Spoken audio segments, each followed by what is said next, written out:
You'll be there flying, when people are passing you on the aisle, you just close you even let them look over, you just close it over like you can't see none of this here.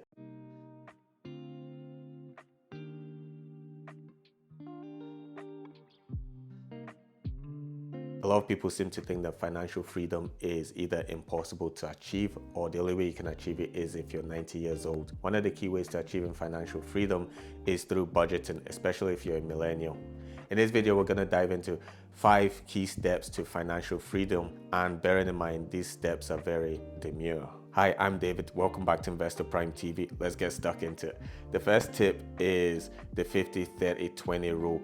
So the 50-30-20 rule breaks down in 50% of your income should go towards bills like rent, mortgage, any other bills you have. Basically, all your bills should be taken care of by 50% of your income.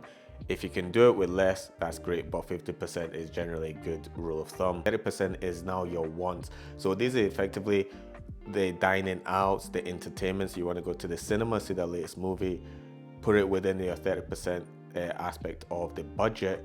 And the reason for this is because, let's face it, we all want to do things, right? We all want to entertain ourselves. We all want to feel like, yes, while we're working or what we're working for is actually worth it. We're not just all working to pay bills, right? Or we're not just all working to live our best life. There needs to be a balance. So the 30% generally is a good amount of your income to assign to these, so that way you still feel like, yes, work is worth it. 20% of this now, this is towards your savings and investments, because you need to put something for later on. It could even be for your emergency fund, but generally speaking, it's mainly for your investment and savings. So put something for when you get older, like when you're looking to retire, or if you can accumulate enough that you can retire early, that's great. Another thing you can put your 20% towards, especially if you're fresh out of uni or college or whatever, is student loans.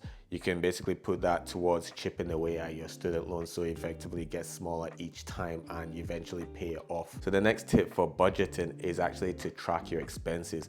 Now, this is actually really important to do, because as well as the 50-30-20 rule, you actually need to be tracking every dollar that you've spent and putting a value against that dollar. Like, did I put too much for my rent?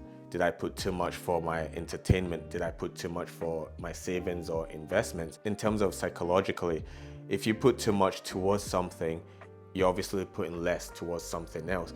And if you put too much towards, let's say, your rent or your bills, then you've got less to spend on yourself, or you've got less to save up. So you actually, over time, you feel that all you're doing is actually paying bills, which no one likes to feel like they're doing, or no one likes to actually do.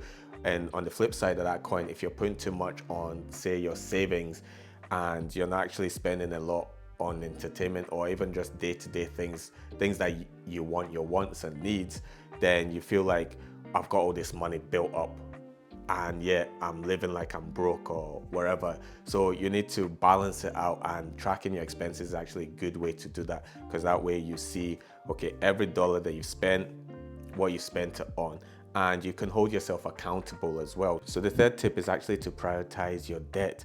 Now, you can go through the debt snowballing method, whereby you take care of your smallest debts first, because when you take care of your smallest debts, you're actually reducing the snowball size of your debt, and it makes paying off the bigger debts a lot easier, because you're not saving up a lot just to pay one debt off. You're paying off, maybe you have 5 different debts, and out of that 5 different debts, maybe 2 are big debts and the other 3 are smaller debts.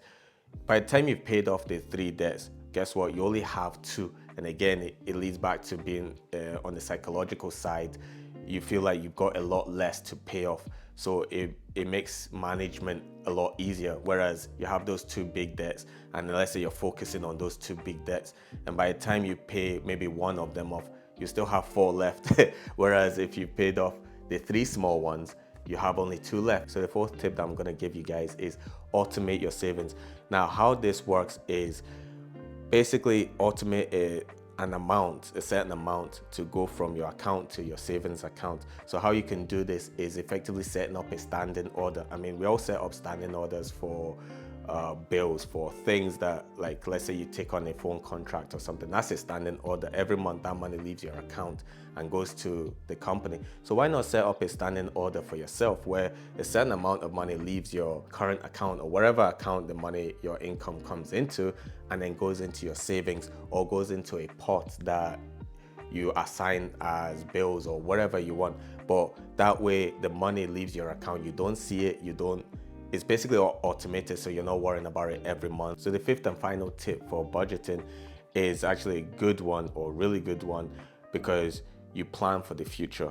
So this one, it's not just about restrictions. You're restricting yourself so certain amount each month by putting in savings, putting in investments, putting it to bills. You're actually planning for the future. And this one, when you've accumulated your savings, especially if you automate your savings, by the time it's accumulated, maybe over the year it's accumulated, guess what?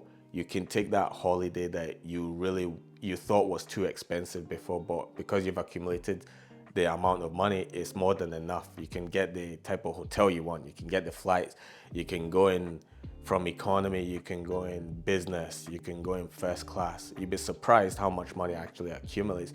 You'll be there flying, when people are passing you on the aisle, you just close you even let them look over, you just close it over like you can't see none of this here. These 5 tips, if implemented from today, actually from when you're watching this video, if you start implementing them, I can guarantee you within 3 to 6 months to a year, you'll see a big change in your life. You'll be doing a lot of things that you really wanted to do. You'll be stressing a lot less. You'll be sleeping a lot better because you're not worrying about this, worrying about that. I hope you enjoyed this video, and I hope if you're using these, let us know in the comments below if any of them have benefited you. Well, which ones have benefited you the most, because I know they all will benefit you.